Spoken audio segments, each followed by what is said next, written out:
Blog Talk Radio.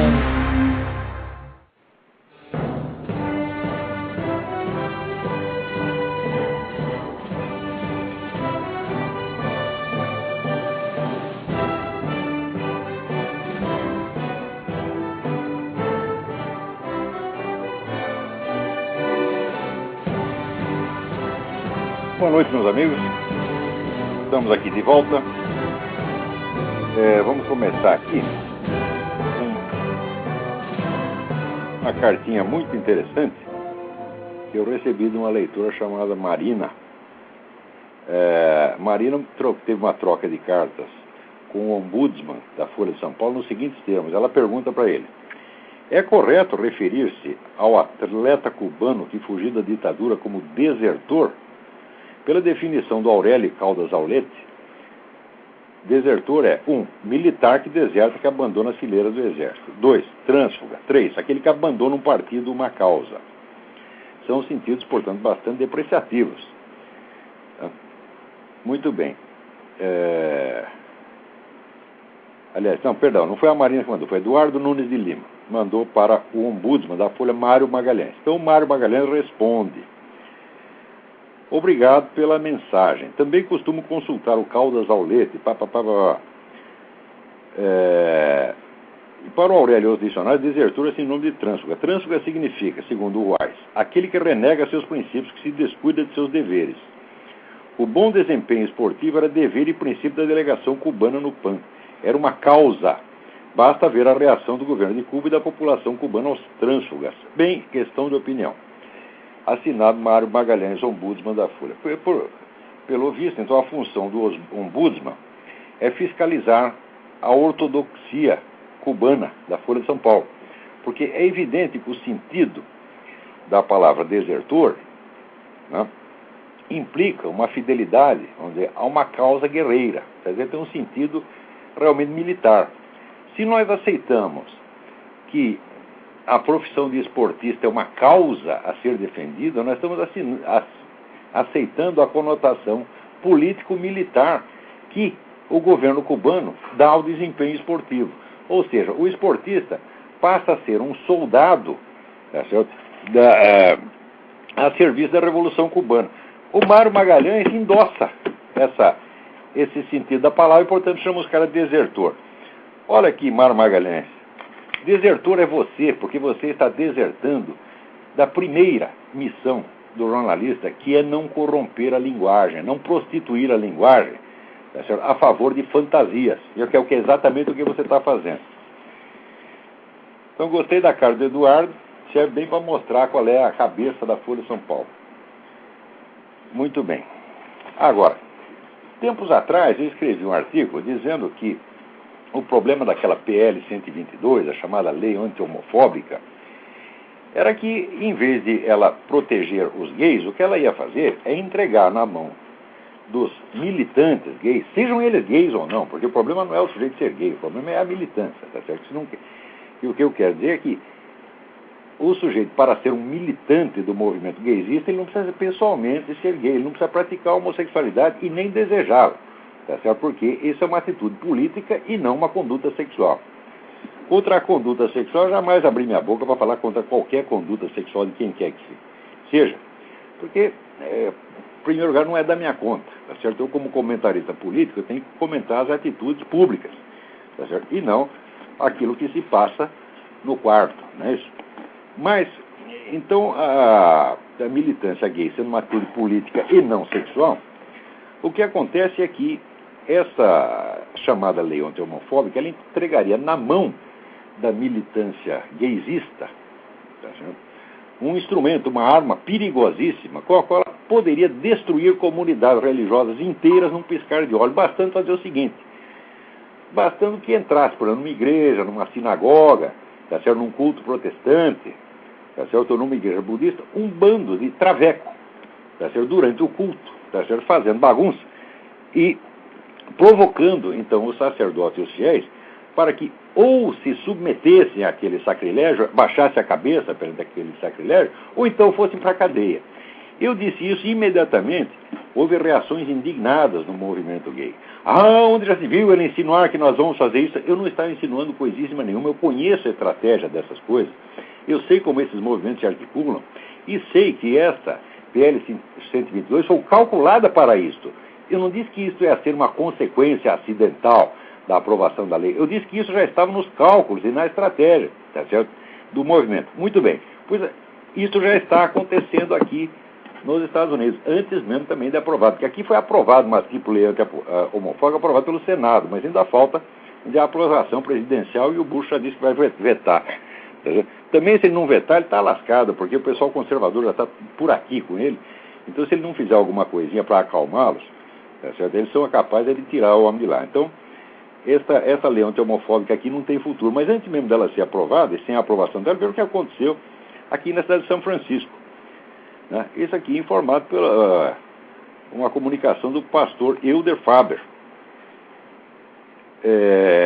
Diz que no domingo passado, o arcebispo Jorge Niederauer estava celebrando missa na Igreja do Santíssimo Redentor. Os membros que estavam comungando haviam feito fila para participar. Entraram na fila dois camaradas vestidos com roupas de freira, dois homens vestidos com roupa de freira, como se aquilo fosse baile gay do Scala. Ficou logo evidente que eram membros do grupo militante Irmãs do Vício Perpétuo, um grupo de ativistas gays cujo lema é "Vá em frente e peque mais". Os espectadores devotos ficaram imóveis e impotentes, enquanto os dois homens permaneciam na fila. E esses dois até deram um beijo, um no outro, um beijo de deboche, antes de receber a hóstia do arcebispo. Quer dizer, eles foram lá para esculhambar com o sacramento. Agora, me pergunta, como é que os espectadores devotos ficam imóveis? Por que não tiraram esses fulanos de lá a pontapés, que é o seu dever estrito? Note bem, no Brasil existe uma lei que proíbe o ultraje a culto. Essa atitude deles, tá certo? Se praticado no Brasil, como será em breve, aguardem que será, porque isso está nos planos, isso é estratégia psicológica, vamos dizer, de guerra cultural. No Brasil existe o crime de ultraje a culto. Agora, a lei anti-homofóbica, ela é contraditória com a lei do ultraje a culto. Por quê? A lei do ultraje a culto proíbe que você esculhambe, você faça troça, você faça gozação, ou interrompa uma cerimônia religiosa com uma atitude desse tipo. E, por outro lado, a lei anti-homofóbica proíbe que alguém proteste contra isso. Então, teremos duas leis contraditórias. Isso também foi calculado. Ou seja, a promulgação de leis contraditórias é também uma tática constante do movimento revolucionário para criar o caos e a desorientação. E a PL 122 se destina a isso. Preste bem atenção, a PL 122 não tem nada a ver com conduta sexual de quem quer que seja. A vida do gay com isso aí não vai melhorar nem piorar, vai contar tudo mais ou menos a mesma coisa. A vida dos outros é que vai virar um inferno. A vida dos cristãos, dos religiosos, cristão, judeu, budista, esses aí é que vão ter problema. E o problema é exatamente isso, quer dizer, você está lá, oficiando um rito religioso, entra um sujeito, né, barbudo, bigodudo, vestido de freira, ajoelha ali para receber a hóstia consagrada e você vai ter que dar a hóstia para o sujeito. Você vai ter que fazer de conta que aquela gozação sinistra, descarada dele é uma coisa normal e bem educada, e você vai ter que reagir educadamente diante disso? É claro que não. Esse arcebispo, né, inclusive o promotor público municipal de São Francisco, percebeu que a coisa era tão absurda, tão ofensiva, tão insultuosa, que ele sugeriu que iniciasse um processo. Mas o arcebispo de São Francisco recusou-se a processar os caras. Mas que raio de arcebispo é este, meu Deus do céu? Quer dizer, que omissão, que covardia é essa? São esses camaradas, tá certo? Que Deus diz que no juízo final vai cuspi-los da sua boca. Você está entendendo? Quer dizer, Deus prefere um sujeito que é um pecador, que é um sem vergonha, mas que defende a honra do nome do Senhor, do que um arcebispo, quer dizer, um sujeito consagrado, que se omite e deixa o inimigo fazer troça do sacramento. Tá certo? Agora, é incrível isso aqui. Né? Também, na mesma semana, a Ann Coulter, né,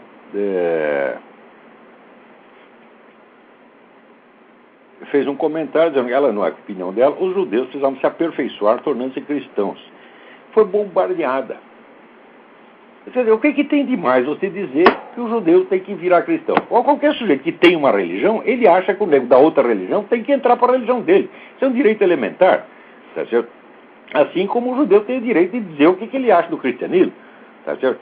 Se ele acha que Jesus não é o Filho de Deus, não é o Logos encarnado, ele tem todo o direito de defender o ponto de vista dele, e a Ann Coulter tem todo o direito de defender o ponto de vista dela. Agora, é o seguinte, isso aqui, parece que a norma hoje no mundo inteiro tem liberdade religiosa para todo mundo, menos para os cristãos.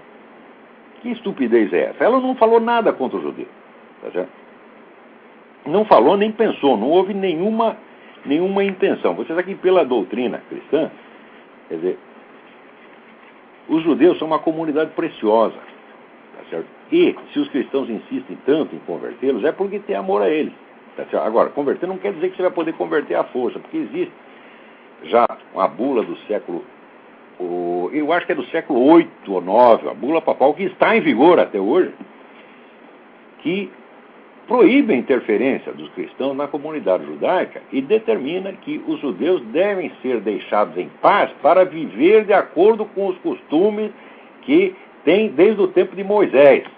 Ou seja, o cristão não pode interferir no ritual judeu, não pode forçar, vamos dizer, o judeu a se converter. Se muitos cristãos católicos violaram essa instrução, bom, isso aí acontece, tá certo? Mas que a doutrina é essa, é deixar os judeus em paz, vivendo de acordo com os costumes judaicos ancestrais, essa que sempre foi a doutrina da igreja. Agora, deixá-los viver de acordo com a sua doutrina é uma coisa. Agora, não poder pregar o cristianismo, bom, aí é outra coisa, aí também é demais. Mas, vamos lá. Agora, falando nessas coisas de omissão, de covardia, etc., essa semana aconteceu um negócio maravilhoso. Essa coisa desse prêmio Nobel de Medicina, o James Watson, né?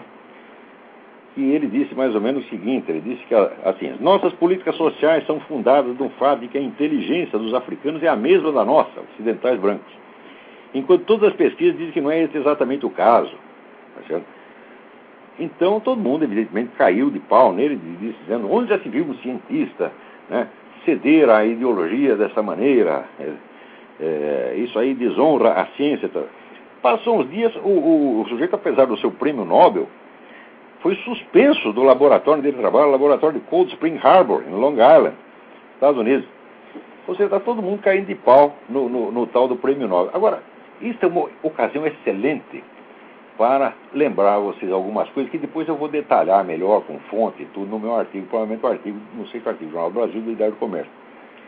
É muito bom lembrar um fato que é ignorado por praticamente todo mundo e que aqueles que sabem gostam de varrer para baixo do tapete.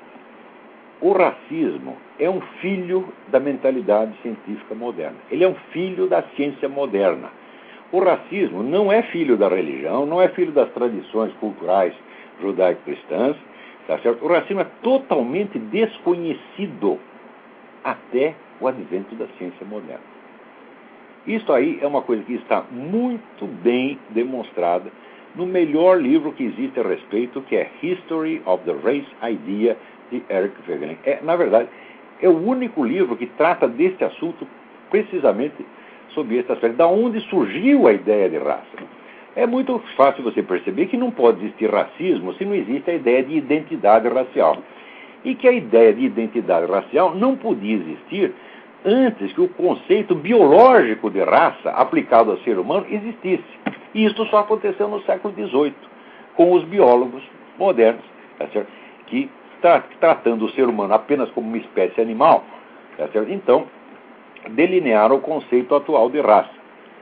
Antes disso, você pode haver briga entre comunidades, mas jamais definida racialmente. Não é isso? Então, por exemplo, você vai ver que a Igreja Católica, desde o início, ela teve bispos, cardeais, negros, africanos, sempre teve santo africano. O problema da raça nem entrava em cogitação, por quê? Porque não havia a noção, vamos dizer, de raça no sentido atual. Tá certo? Havia a noção, vamos dizer, de nações, mas nação entender mais como comunidade religiosa.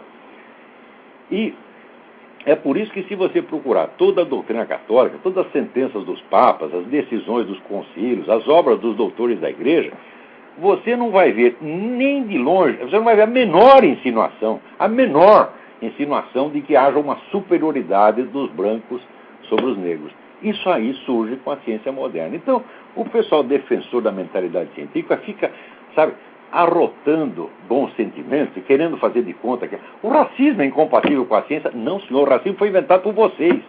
Tá? Foi inventado pela ciência moderna. Eu não tenho grande respeito pela ciência moderna, não. Eu já estudei bastante a história dela para perceber que ciência e ideologia é uma coisa indiscernível. Tá vendo? Agora, eu digo, você não encontrará essas frases como essa do seu James Watson, né, em nenhum livro da doutrina cristã. Mas você as encontrará nas obras dos grandes ídolos do movimento progressista, revolucionário e cientificista moderno, como, por exemplo, Voltaire, Karl Marx e Charles Darwin. É isso? Então, esses são ídolos intocáveis, especialmente Charles Darwin. Mas o James Watson, se fala esse negócio, todo mundo cai de pau. Ora, o que James Watson disse é praticamente uma transcrição de uma frase de Charles Darwin, que eu vou citar depois no meu artigo. Porque Darwin diz o seguinte: ele diz que todas, vamos dizer, numa tribo de índios, os caras que são incapazes, que têm QI mais baixos, mais burrinhos, mais fracos, são abandonados e morrem. Ao passo que as nossas políticas sociais protegem os incapazes, então os incapazes se multiplicam, e que isso é contra a evolução, e que isso é um absurdo. O que o Watson está dizendo é quase uma transcrição do que está no livro do Charles Darwin. Então é o seguinte, os caras fazem de conta que a ciência está acima de todas as questões, tá certo? E a ciência é intocável, que o James Watson está sendo, vamos dizer, infiel à mentalidade da ciência. Eu digo, não, ele está sendo fiel, e ele não presta por isso mesmo. Você tá entendendo? Porque ele não presta e Charles Darwin também não presta. Mais ainda, Charles Darwin não apenas disse isso, é exatamente isso com relação às políticas sociais, mas ele era favorável à destruição de raças inteiras. Ele achava que era um processo evolutivo normal, que no processo da evolução, as raças superiores têm que liquidar as raças inferiores. Isso está escrito no livro A Ascendência do Homem, com todas as letras. Agora, se essa comunidade científica, a merda dessa comunidade científica inteirinha, pode paparicar Charles Darwin, dizer que é intocável, é um santo, etc, etc, então, não sejam hipócritas. Então, não façam de conta que vocês não gostam do que o James Watson disse, porque vocês gostam sim, vocês só não gostam de dizer em público. Porque em público vocês gostam no James Watson. Depois vocês vão ler lá o Charles Darwin com o meu prazer de um moleque que lê Playboy no banheiro. Você está entendendo? É isso que vocês fazem.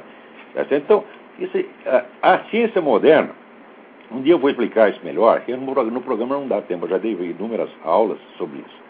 A ciência moderna nasceu tão entremesclada a ideias ocultistas, místicas e a preconceito ideológico, que tinha uma coisa inseparável da outra. A ideia de que existe um conhecimento puramente científico, tá certo, inacessível a essa influência ideológica, não tem não, porque para você se livrar desse ranço ideológico, precisa uma coisa que a ciência não lhe fornece, é que é uma coisa da autoconsciência crítica. Você precisa ter a noção dos seus pecados, você precisa ter o exame de consciência. Isso aí não tem ciência que ensina a fazer. Você está entendendo? Então, o que eles fazem? Eles apagam a consciência e, por lugar da consciência, um fetiche chamado ciência. E daí mentem pra caramba. Essa mesma coisa da liquidação das raças inferiores, Karl Marx diz a mesma coisa. Karl Marx acha também muito natural que as raças superiores acabem com as raças inferiores. Tá certo? E Karl Marx não era só racista doutrinariamente, era racista pessoalmente. Ele tinha preconceito até contra o genro dele, porque o genro dele era preto, mulato. Tá certo? E ele vivia falando mal do cara por ser preto, mulato. Negro pernóstico. Tá certo? Que nem eu conhecia uns tipos antigamente. Em São Paulo tinha uns caras assim, de família antiga, né, descendente de senhor escravo, que ainda falava assim, negro pernóstico. Né? O Karl Marx falava igualzinho, porra. Agora, por que Karl Marx pode, Charles Darwin pode e o James Watson não pode? Se o James Watson não presta, eles também não prestam. Que é exatamente o que eu acho. Muito bem. Agora vamos lembrar o seguinte. Essa semana teve o problema de que o meu amigo Alejandro Peña Esclusa, que foi candidato a presidente da Venezuela, foi convidado para fazer uma conferência em El Salvador, participar de um foro permanente por la libertad, e o governo do senhor Hugo Chávez proibiu que ele saísse da Venezuela. Quer dizer, como é que é isso? Então já fechou a fronteira, já virou Cuba. Tá certo? Agora, é evidente que a mídia venezuelana não noticiou um treco desse. Por quê? Porque a mídia venezuelana está estrangulada também. Quem divulgou a coisa aqui no Brasil foi a minha amiga Graça Salgueiro no site Nota Latina, que ainda continua, a meu ver, a melhor fonte de informação sobre o que está se passando na América Latina. Depois que saiu lá, começou a pipocar a reação, inclusive o Diário de Hoy, São Salvador, né, escreve contra isso, né. Agora, você vê, eu não acho que a situação na Venezuela está tão ruim, não. O pessoal faz do Hugo Chávez um fetiche. Eu acho que na Venezuela está muito melhor que o Brasil, porque na Venezuela tem oposição. Essa semana não teve duas manifestações importantes da oposição. Primeiro, um grupo de estudantes que destruiu, né, um monumento que celebrava esse monstro ridículo, grotesco desse Che Guevara. Tá certo? Os camaradas foram lá destruir o monumento. Não era nem para fazer o monumento. Se destruiu, você fez muito bem em destruir. Tá certo? Agora, e na mesma semana também, o episcopado venezuelano emitiu um documento importantíssimo, né, sobre a reforma constitucional, dizendo assim, entre outras coisas, a reforma foi apresentada como um instrumento para dar maior poder ao povo. Né? No entanto, acentua-se a concentração de poder nas mãos do presidente da República e se favorece o autoritarismo. Ponto central dessa reforma é que a Venezuela se transforme de um Estado democrático social de direito e de justiça, artigo 2 da atual Constituição, para ser um Estado socialista, artigo 16 da nova Constituição. Alguns artigos condicionam a participação do povo e a atividade dos cidadãos à construção do socialismo e da economia socialista. Isso limita a liberdade dos venezuelanos, aumenta-se excessivamente o poder do Estado, se elimina a descentralização e o governo controla muitos espaços da vida civil. Então, aqui também, os bispos venezuelanos lembram o seguinte, que existem muitos partidos socialistas e comunistas em todas as nações democráticas, mas não tem partido democrático, partido pró-capitalista em nenhuma nação socialista. Isso aí não pode. Tá certo? Então, isso aí já mostra o que é a essência da guerra assimétrica. Quer dizer, os socialistas querem, quando eles falam direito, liberdade, eles querem direito para ele, querem liberdade para ele, mas para os outros não. Na verdade, eles até declaram isso, porque era a tal da tolerância libertadora, como definiu Herbert Marcuse. Tolerância libertadora significa assim, toda tolerância para a esquerda, nenhuma para a direita. São palavras de Herbert Marcuse. Quer dizer que entre eles, na intimidade, eles confessam o que querem. Tá certo? Então, eu tenho insistido muito nessa ideia, que é fruto de longa investigação, de que a mentalidade revolucionária, não só socialista, mas de todos os movimentos revolucionários que tem no Ocidente dos últimos 4 séculos, tá certo? Essa mentalidade é uma coisa doente, não é só uma doença do espírito, é uma doença psíquica. E eu acho que isso é demonstrável. É uma doença mental. É uma doença, a deformidade mental gravíssima. É um tipo de sociopatia, tá certo? E uma das características dela é a seguinte, é a incapacidade, absoluta incapacidade desses apóstolos da igualdade de tratar os outros como seus iguais. Eles tratam os seus adversários políticos com uma diferença que é mais do que de grau. É como se fosse a diferença ontológica, é como se pertencesse a espécies diferentes. É como se nós não pertencêssemos à mesma humanidade. Quer dizer, a diferença é tanta, né? Como diz o Che Guevara, nós, socialistas, somos o primeiro escalão da humanidade. Mas como primeiro escalão? O que é você, porra? Só porque você matou lá um bocado de gente, você passa por primeiro escalão da humanidade? E nós que não matamos ninguém, estamos lá na rabeira da cadeia alimentar. Em suma, essa presunção absolutamente demoníaca, que se arroga tanta autoridade, quer dizer, em nome de um futuro hipotético, eles acham que eles estão construindo uma sociedade melhor para amanhã, então, em nome da sociedade melhor, eles já podem fazer o pior hoje, porque já está tudo, não só perdoado, como premiado de antemão. É evidente que essa, vamos dizer, é uma mentalidade doente, e isso é o que define a mente revolucionária. Tá certo? E eu não acredito que pessoas que pensem assim possam conviver normalmente com os outros seres humanos. Eu acredito que são sociopatas, são pessoas perigosas, tá certo? E note bem, não é uma questão de que eu sou contra o socialismo ou contra o comunismo, não, eu sou contra toda e qualquer mentalidade revolucionária, porque eu acredito na unidade do movimento revolucionário, desde que surge com as primeiras seitas messiânicas, por volta do século XV, XVI, começa a formar essas seitas revolucionárias messiânicas, onde os negros o que é isso? Eles querem o emprego de Jesus Cristo. Tá certo? Então eu fico com pressa, eu estou com pressa do juízo final, já que Jesus Cristo não fez, vou fazer eu. Então eles tomam, o chicote da justiça nas mãos e querem castigar a humanidade para criar um mundo melhor. Mas essa mesma ideia é que transforma o mundo no pior. O mundo estaria muito melhor se não tivesse tanta gente tentando melhorá-lo, sobretudo desta maneira total e radical. Porque dentro da nossa limitação humana, nós podemos resolver problemas pequenos, um de cada vez, tá certo? Levando em conta as limitações da nossa inteligência, tá certo? Levando em conta a nossa própria corrupção interior, nós temos que tomar cuidado conosco mesmo. Nós não podemos ter tanto poder assim para reformar sociedades inteiras, muito bem para reformar a humanidade. Tá certo? Quer dizer, qualquer reformador da humanidade é, por definição, um sociopata, um genocida, um criminoso. E eu me pergunto, até quando as pessoas que não compartilham disso, as pessoas normais, vão aceitar a convivência com essas pessoas? A minha ideia é o seguinte: essas pessoas têm que ser carimbadas mesmo. Tu é um revolucionário, então você é um sociopata, você é um negro perigoso, não quero conversa com você.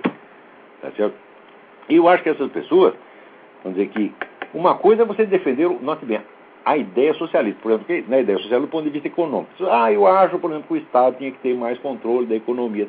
Eu acho que a pessoa pode defender isso aí, tá certo? Você vira, por exemplo, até eu e o meu amigo Alejandro Penha Cruz, eu sou mais favorável à economia liberal. Ele é mais favorável à economia protecionista, que é um pouco mais de controle do Estado. Isso aí inteiramente, então, né, quer dizer, numa situação democrática normal, nós estaríamos assim, eu seria a direita e ele seria a esquerda. Isso é inteiramente normal. O que é anormal é a ideia revolucionária. A ideia revolucionária não quer dizer necessariamente ideia violenta. É a ideia da reforma total da sociedade, ou reforma total da própria humanidade, da natureza humana. Tá certo? E, sobretudo, a ideia de que o futuro melhor que você diz representar te dá o direito, tá certo, de você cometer qualquer violência redentora hoje, tá certo, no presente.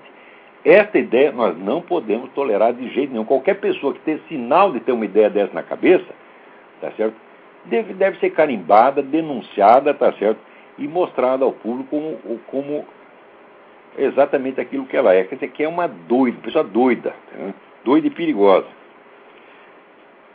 Muito bem.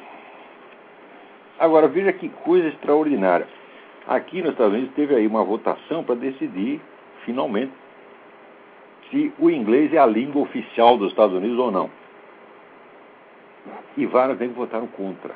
Agora, o curioso é que os caras que votam contra, tem vários camaradas que são candidatos a presidente. Joe Biden quer ser presidente, né? Hillary Clinton quer ser presidente, né? Aqui, John Kerry foi candidato a presidente, né? Joe Lieberman, isso aí é uma decepção. O Lieberman sempre foi um cara decente, sempre falou as coisas certas. Agora, de repente, inventa essa coisa, né? Olha, uma nação, já dizia o general Charles de Gaulle, dizia, a nação é três coisas: é a língua, é a religião e a alta cultura. Se você destrói a língua do país, destrói a religião dele, destrói a sua alta cultura, o país acabou. Os nazistas, os comunistas sempre fizeram isso, que essas três coisas que eles já entravam destruindo, essas três coisas. Agora, hoje em dia, não. Não é de fora, não é um invasor de fora, como acontece no Tibete. A China invadiu o Tibete 50 anos, está lá, já matou 1 milhão de tibetanos. Hoje não é mais assim. Hoje a invasão veio de dentro. Quer dizer, o inimigo paga os seus agentes, tá certo, para que de dentro proponha a destruição da língua, da religião e da alta cultura do país. Então está aqui, a dona Hillary Clinton quer destruir a identidade linguística do seu próprio país. Você imagina o que seria no Brasil a gente dizer, não, agora aqui não se fala mais português, agora aqui a língua nacional é português, malaio, espanhol, né, chinês e lituano, tá certo? Você acabou com o país, porra! Né? Então esses quatro aqui, eu espero que os americanos não se enganem e que não votem em ninguém. Agora, eu acho que a Hillary não emplaca, não, porque tem tanto crime, tanta denúncia, tanta corrupção, é tanta sujeira, né, que, olha, perto da Hillary, o Renan Calheiros começa a aparecer Madre Teresa de Calcutá. E isso está vindo à tona, agora que começou vindo à tona e vai vir mais ainda. Agora, com esse negócio de reformar a humanidade, tem gente na linha, vamos ver aí. Alô? Alô, Lago. Quem está na linha? É o Fernando? Fernando, tudo bem? Tudo bem, e contigo? Tudo certinho aqui, diga. Bom, eu queria fazer uma observação sobre o comentário sobre a Venezuela.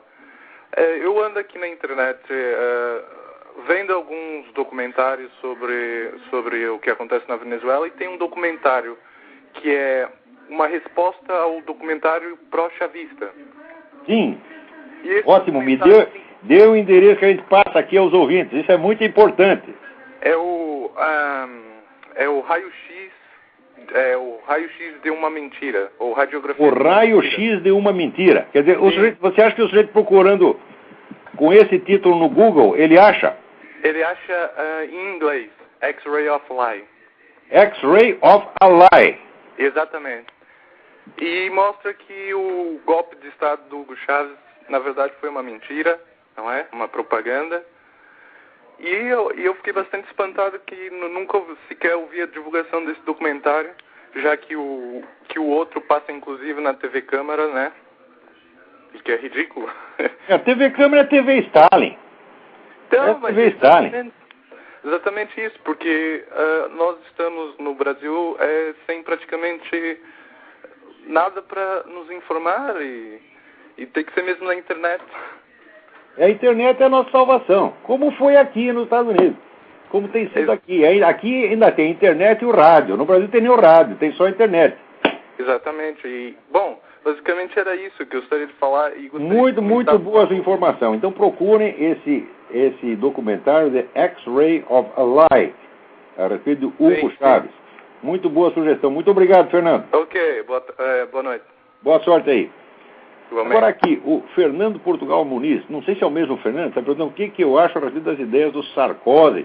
As ideias são muito boas, eu adorei o discurso do cara. Agora, dizer uma coisa e fazer outra, tá entendendo? Espero que ele faça mesmo. Se ele fizer, ele vai ser o Ronald Reagan da França e vai levantar a França, porque a França hoje está de 4. Quer dizer, de 4 não, agora está começando a rastejar.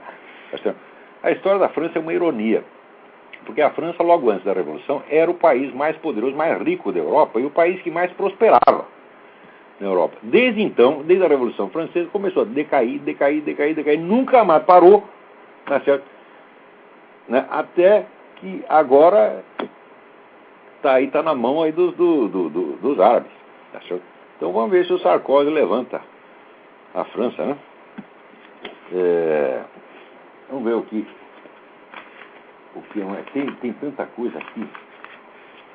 Olha aqui. Vamos lá, peraí.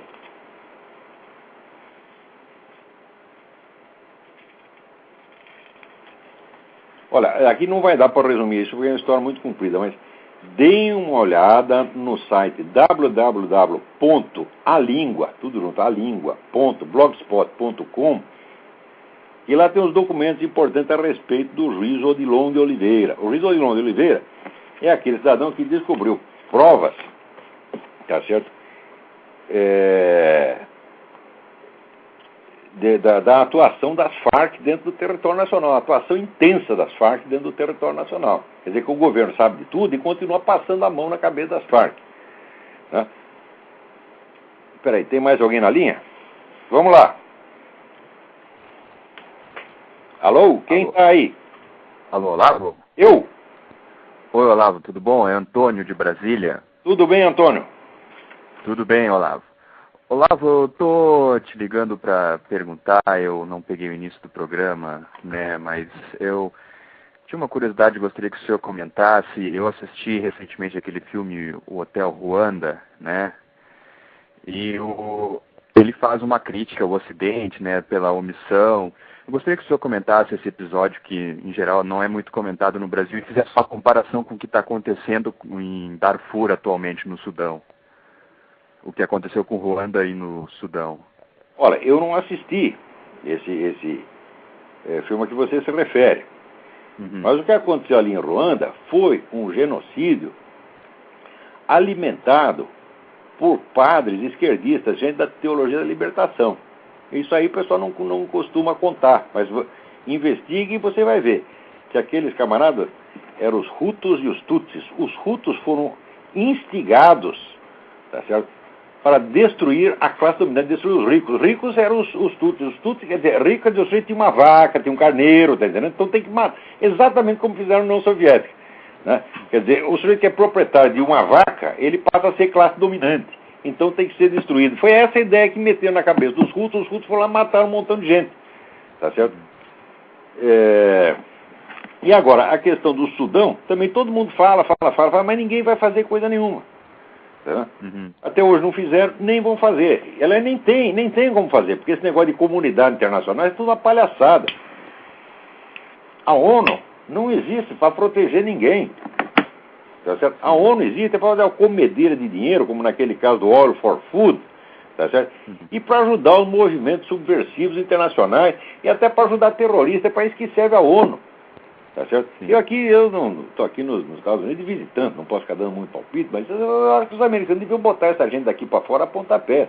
É fechar essa porcaria dessa ONU. Ou então vai arrumar uma sede lá em Cuba, rapaz. Vai fazer uma sede lá no Irã, tá certo? Por que tem que ser aqui? Quer dizer, os americanos pagam 80% da despesa daquilo e só serve para fazer sacanagem com os Estados Unidos e com Israel, como aquela ridícula, né, congresso antirracista, né, de Durban, onde chegaram à conclusão que o sionismo é racista. Ai, meu saco! Como? Quer dizer, a doutrina sionista não fala mal de raça nenhuma, não fala contra raça nenhuma, a doutrina sionista fala assim, nós temos que ter uma terra para nós queremos uma terra que era nossa, só isso. Você pode concordar ou discordar, mas simplesmente a questão raça não entra ali. Agora, eu quero meter isso na cabeça. Né? Agora...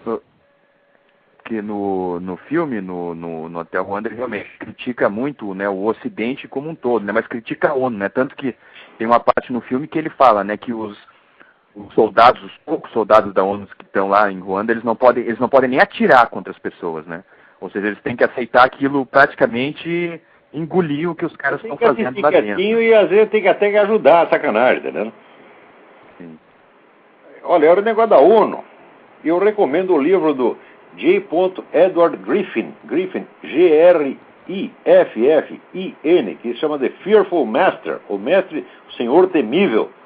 Tá certo? Esse livro vocês encontram em inglês todinho na internet, The Fearful Master. E ele conta bem esse episódio de Ruanda. É um negócio de você ler e vomitar.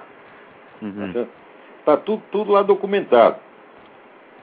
Agora, vamos ter que passar aqui para dentro que já tem mais carta. Tá certo, então, Olavo. Obrigado. Obrigadão. Então, abraço. Sempre. Aqui, está aqui o Leonardo Torres. Uma pergunta muito interessante. Estou sempre atento às suas indicações de livros, pois tenho um sincero interesse em remediar minha educação deficiente. Todo brasileiro tem educação deficiente. Embora já tenha começado a estudar algumas coisas, Copleston, Adler, Mortimer Adler, Karl Popper, sinto que meu conhecimento de história, que o conhecimento de história é pré-requisito para o estudo de filosofia e literatura. Tem toda a razão. Se a gente não sabe o que aconteceu, como é que ele vai entender? Nesse domínio, história, a minha ignorância é vergonhosa. A sua não, Fernando. A ignorância brasileira.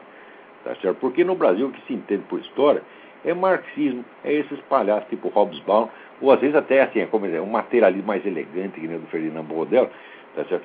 Que, para meu ver, não é um historiador, é um contabilista. Agora, as grandes obras de história mesmo ninguém lê, ninguém conhece. Então, eu fiz aqui uma seleção de 10 obras, que para o meu, claro que é uma seleção subjetiva, mas acho as maiores obras-primas da historiografia de todos os tempos. Claro que ficou faltando, mas se vai para reduzir a 10, eu escolheria o seguinte. Primeiro livro, o livro do historiador Leopold von Ranke. Ranke escreve-se R-A-N-K-E, Os Papas. Eu vou dar todos os títulos em português, por quê? Porque, independente da sua língua original, são livros que tiveram várias edições diferentes e várias traduções de várias línguas. Então, você vai procurar o equivalente. Se você lê espanhol, você procura espanhol. Se lê italiano, procura italiano, assim por diante. O livro chama-se Os Papas, da história dos Papas. O segundo livro que eu escolheria é o do Hippolyte Taine. Taine escreve-se T-A-I-N-E, que se chama Origens da França Contemporânea, que é uma história da Revolução Francesa e das suas origens e das suas consequências, como se formou, então, a França moderna. O terceiro é o livro do Frederick Maitland, que se chama O Dia do Juízo, o livro do Dia do Juízo, Doomsday Book and Beyond, livro do dia do juízo e para além do dia do juízo, que é são vários ensaios sobre a origem da Inglaterra. Isso é também uma maravilha. Quarto livro, eu escolheria Edward Meyer, História da Antiguidade. Tá certo? Esse já é até mais conhecido fora do mundo anglo-saxônico do que o Maitland. Esqueci de soletrar Maitland. Maitland, M-A-I-T-L-A-N-D. Edward Meyer. Meyer é M-E-Y-E-R. História da Antiguidade. Existe também, que eu saiba, existe uma tradução francesa e uma tradução espanhola do Meyer. Quinto, o Jacob Burckhardt. Esse já é mais conhecido, né? A Civilização da Renascença na Itália. Eu acho que isso tem uma edição uma edição portuguesa. Sexto, eu escolheria o Theodor Mommsen. Deixa eu soletrar Burckhardt. Peraí. Burckhardt. B-U-R-C-K-H-A-R-D-T. Jacob Burckhardt. Sexto, eu escolheria Theodor Mommsen. História de Roma. Mommsen escreve M-O-M-M-S-E-N. História de Roma. Uma obra enorme, 8 volumes. 7, eu escolheria George Grote, historiador inglês, Grote, G-R-O-T-E, História da Grécia.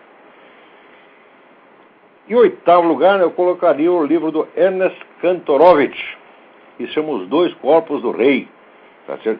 Que é um estudo maravilhoso sobre como surge a ideia meio mística do Estado moderno.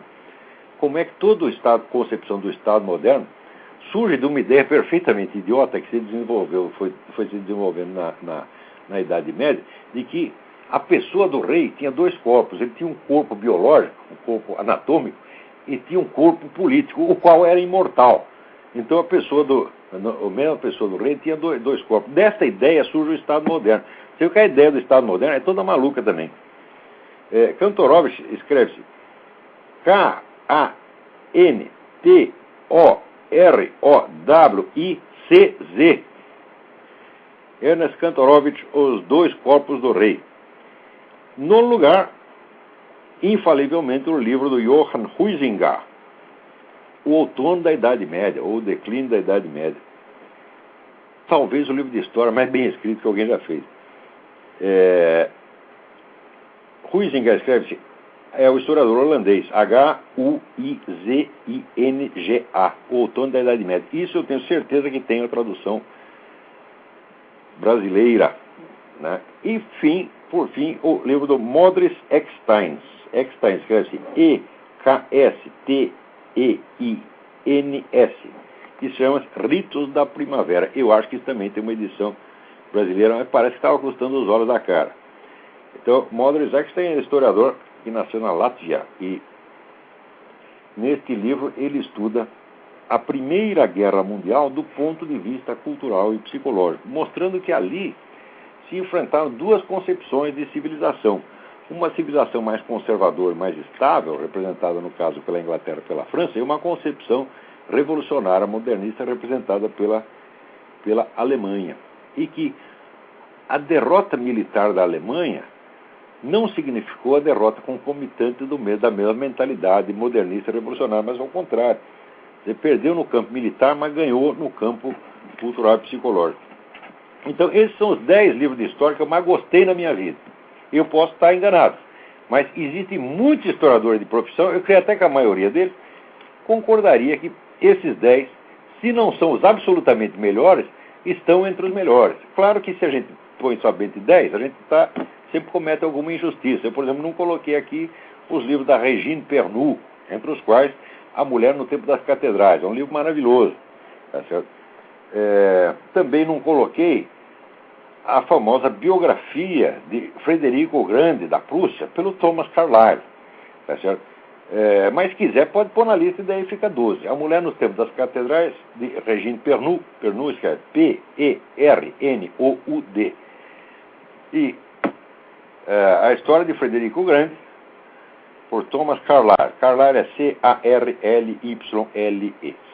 Muito bem. Então, espero ter respondido aqui a esta questão. Agora, aqui, olha, alguém me manda eu perdi aqui o nome da pessoa que me mandou esta notícia. Que os garotos são o novo sexo frágil nas escolas alemãs. Recente estudo da Confederação Alemã das Câmaras de Indústria e Comércio constatou que entre 2005 e 2006 a porcentagem de garotos que abandonaram as escolas do país sem nenhum tipo de diploma foi quase 2 vezes maior que a de meninas. Ora, isso aí tem sido uma política deliberada. Quer dizer, o feminismo não foi feito para favorecer as mulheres, porque as mulheres não estão ganhando nada com isso. Presta atenção, quando a mulher diz, agora queremos o direito de trabalhar, fala, como o direito de trabalhar? O direito de trabalhar sempre tiveram. O que elas perderam foi o direito de não trabalhar. Porque antigamente, quando a mocinha casava, ela tinha todo o direito de ficar em casa, tá certo? E o marido tem a obrigação de sustentá-la. Isso foi perdido para sempre. Não importa quantos filhos a senhora tem, dona. Tem 10 filhos, 15 filhos, tá certo? A lei não lhe dá nenhum direito de que seu marido a sustente. Ele fará isso se ele quiser, se ele for um bom marido, bondoso, tiver muito amor pela senhora. Agora, se ele quiser dizer o seguinte, essa vagabunda que vai trabalhar, a lei está com ele. Você está entendendo? Porque agora a lei brasileira diz que o sustento dos filhos incumbe aos dois. Antigamente era o pai. O pai, então, ele tinha obrigação. Ele era autoridade na família, mas ele tinha obrigação de ser o provedor. Agora, acabou. E acabou de uma vez para sempre. Até tem uma declaração aqui de um dos Rockefellers, um negócio impressionante de você ficar de cabelo em pé. Ele diz, nós fomentamos este movimento feminista porque isso duplicou repentinamente o número de contribuintes.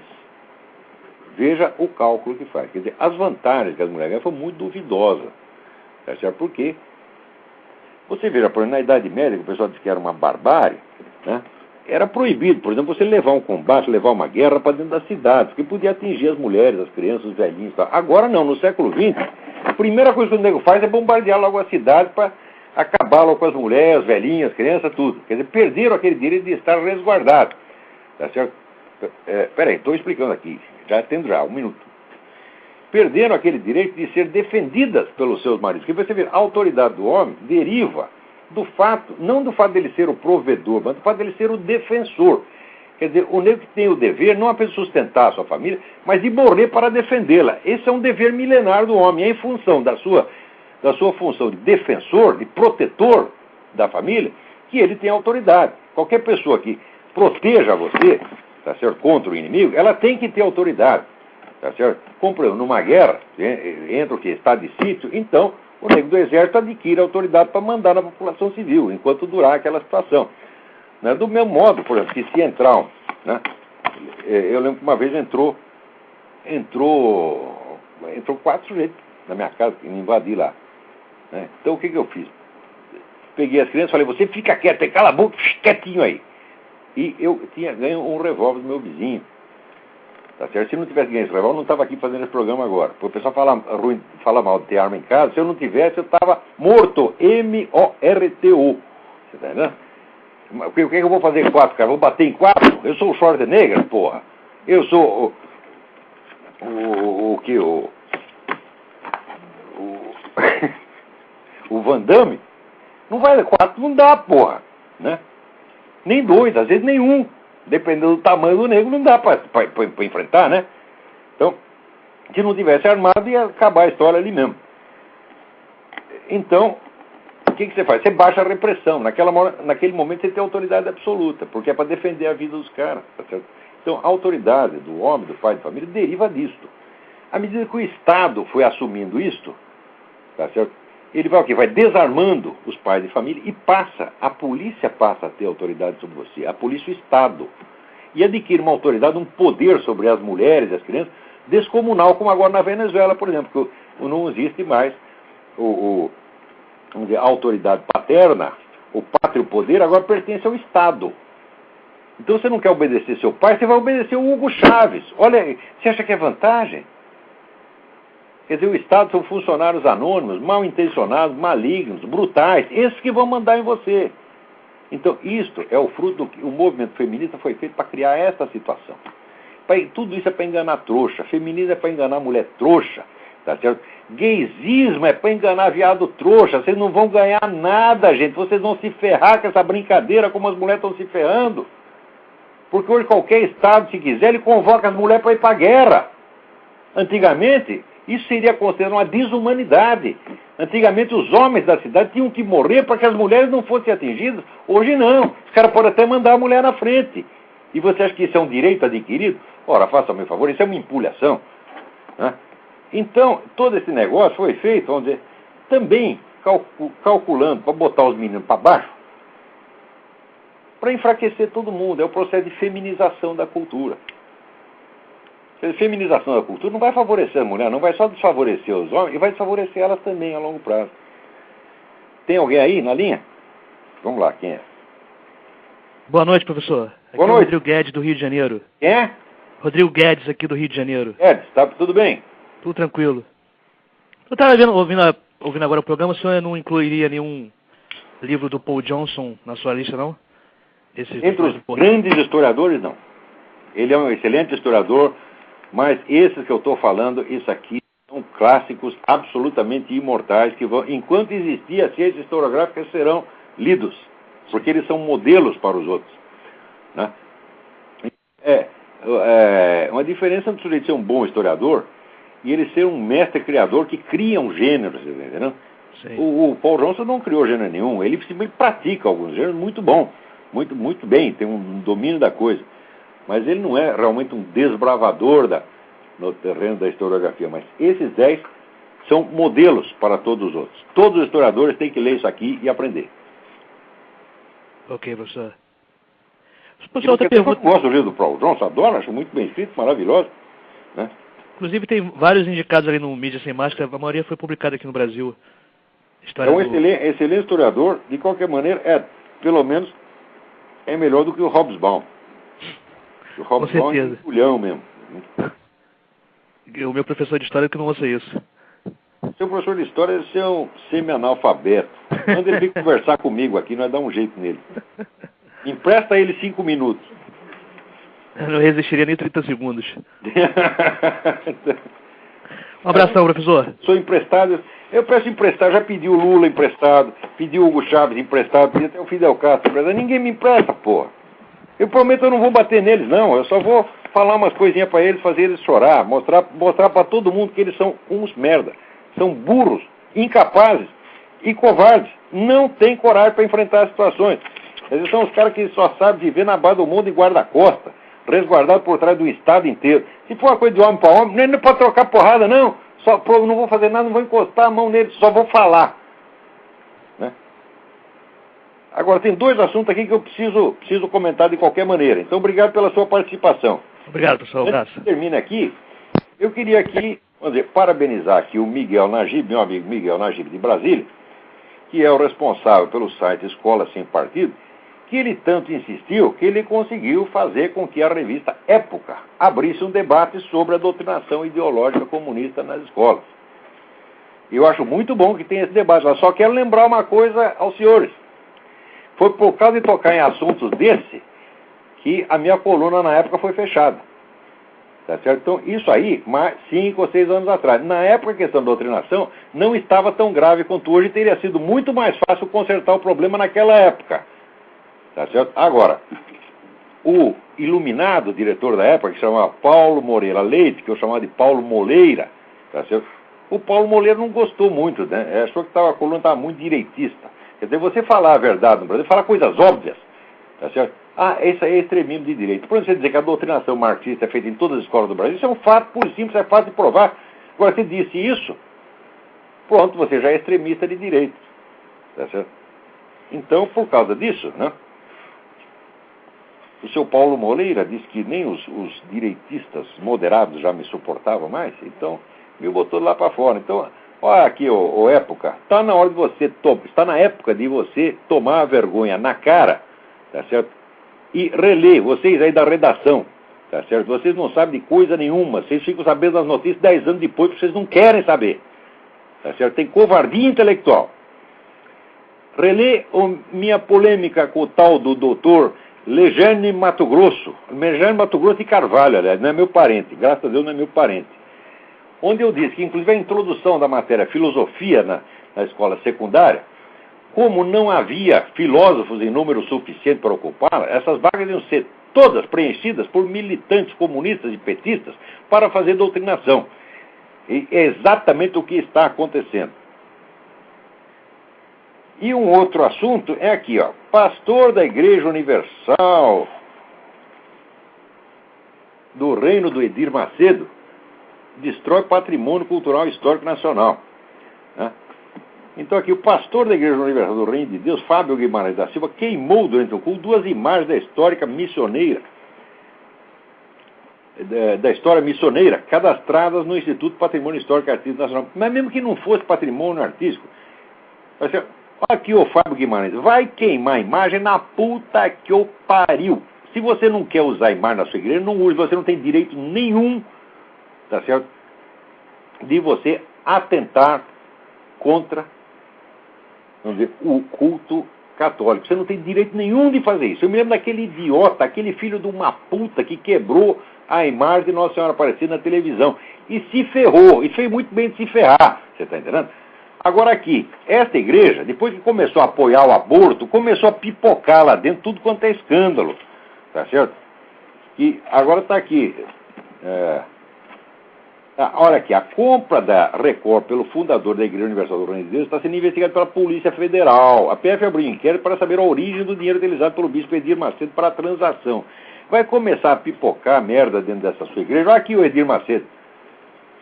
Esse negócio de você apoiar aborto, eu já mostrei aqui que isso aí é um escândalo. Tá certo? É um escândalo no sentido bíblico da coisa. É uma coisa que fere a alma do cristão. É uma coisa que, vamos dizer, desmoraliza o cristianismo perante os olhos do fiel. Tá certo? E você está arriscando a sua alma com isso. Eu digo isso com autoridade porque eu já briguei muito para defender a tua honra, Edir Macedo. Então, as pessoas te acusavam disso, daquilo, meus alunos são testemunhas. Tá certo? Eu nunca gostei que falasse mal de você. O pessoal espalhava muito, até mentira a teu respeito, né? E eu perdi amizades para defender a tua honra. Eu defendia que você, embora você tivesse arriscando muito aquele negócio do dízimo, aquela coisa toda, que você estava no seu direito e eu acreditava na sua boa fé. Muito bem, agora eu vejo que eu acho que eu estava enganado. Ou eu estava enganado ou você mudou. Alguma coisa aconteceu. Então é o seguinte, você é o ministro da igreja, mas olha, eu também sou ministro do Evangelho à minha maneira. Eu não valho nada, Edir Macedo. Eu sou um pecador, eu sou um filho da puta, tá entendendo? Eu sou um vagabundo, tá certo? Eu não valho nada. Eu não valho as noites que a minha mãe passou em claro para trocar minhas fraldas quando eu era bebê. Eu não valho nada. Mas é o seguinte, trair dessa maneira o nosso Senhor Jesus Cristo e ainda sair cagando regra e se fazer de bonzinho, não, isso eu não vou fazer. Não vou fazer e não vou ficar quieto vendo você fazer. Então eu vou te lançar um desafio, Edir Macedo. Se você não se arrepender dessa coisa abortista que você está fazendo, a sua igreja vai cair. Muito em breve. Vai ser tanto escândalo, tanta roubalheira, tá certo? Que você não vai poder sair na rua sem as pessoas cuspir na sua cara. Então você toma cuidado. Porque você está arriscando a salvação da sua alma, é a salvação de milhões de fiéis que acreditaram em você. Cuidado com esta coisa. Pare já. Pare já, ou então não sobrará pedra sobre da tua igreja. Este é um desafio que eu estou lançando em nome de nosso Senhor Jesus Cristo. Tá bom? Então, fica aí esta mensagem. Até a semana que vem. Muito obrigado.